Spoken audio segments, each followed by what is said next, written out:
Hi, welcome to my channel. నేను చెప్పే recipe butter chicken.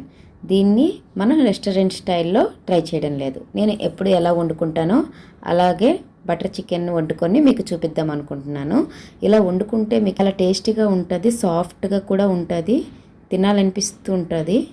కొందరికి ఏంటంటే మసాలా కొంచెం ఎక్కువగా వేస్తే స్టమక్ అప్సెట్ అవుద్ది కదండి. అలా కాకుండా ఇది ఎంత తిన్నా స్టమక్ ఏం అప్సెట్ అవ్వదు. ఎందుకంటే మనం మసాలా చాలా తక్కువగా వేసుకుంటాం, బటర్ కూడా ఎక్కువగా వేయం. బటర్ ఎక్కువగా వేస్తే ఎకటెకటగా ఉంటుంది. అందుకే నేను బటర్ కూడా ఎక్కువగా ప్రిఫర్ చేయను. బటర్ చికెన్ అన్నాను కాబట్టి బటర్ యాడ్ చేస్తాను. ఇలా ట్రై చేసి మీ ఇంట్లో వాళ్ళకి పెట్టండి, చాలా టేస్టీగా ఉందంటారు. ఇప్పుడు దాని ప్రాసెస్ చూద్దాం రండి. ముందుగా మనం తెచ్చిన చికెన్ని నీట్గా వాష్ చేసుకొని పెరుగు, కారం, గరం మసాలా, చికెన్ మసాలా, ధనియాల పౌడర్, జీలకర్ర పౌడర్, పసుపు, సాల్ట్ అవన్నీ యాడ్ చేయండి. ఒక నిమ్మ చెక్క కూడా యాడ్ చేయండి. అది యాడ్ చేయడం వల్ల ఇంకా సాఫ్ట్గా చికెన్ ఉడుకుతుంది.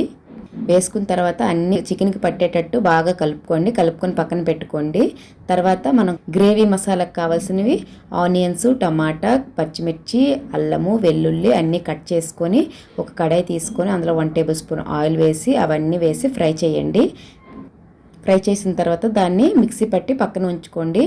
మనం ముందుగా ఒక కడాయి తీసుకుని అందులో 2 టేబుల్ స్పూన్ ఆయిల్ వేసి కొంచెం జీలకర్ర వేసుకొని మనం మ్యాగ్నేట్ చేసుకుని చికెన్ కూడా వేసుకోండి. కాసేపు అయిన తర్వాత మసాలా, గరం మసాలా, చికెన్ మసాలా, ధనియాల పౌడర్, జీరా పౌడర్, పసుపు వేసుకొని ఇంకాసేపు ఫ్రై చేయండి. తర్వాత మనం ముందుగా రెడీ చేసుకు పెట్టుకున్న గ్రేవీని దాంట్లో వేసి దాంట్లో కొంచెం వాటర్ వేసి హై ఫ్లేమ్ మీద ఉడికించుకోండి. ఉడికించుకున్న తర్వాత టేస్ట్కి అన్నీ సరిపోలేదో చూసుకొని సర్వింగ్ బౌల్లో సర్వ్ చేసుకోండి.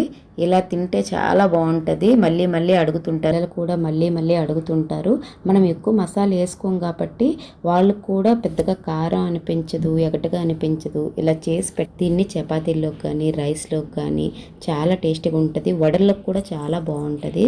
మీరు కూడా ఇలాగే చేసుకుంటారా?